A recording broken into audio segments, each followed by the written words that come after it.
Scott Sivils and Sam Keasler here reporting from Mississippi County, Arkansas. We're a few miles northeast of Wilson, Arkansas, right along the banks of Mississippi River.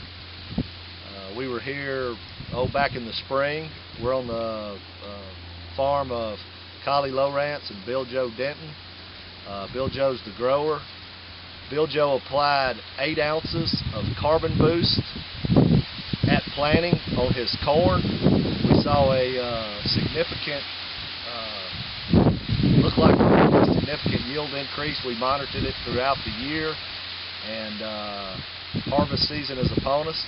It's August 23rd, 2010. The combines are rolling, the grain trucks are rolling.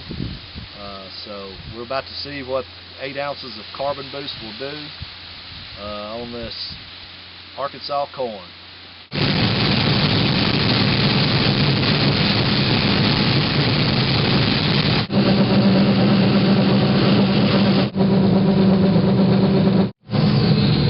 So the load average was 173, 171 for the untreated.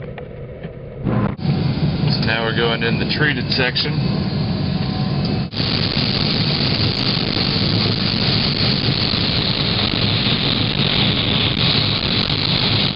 So we're going back between 180 and 200, and untreated was right around 171.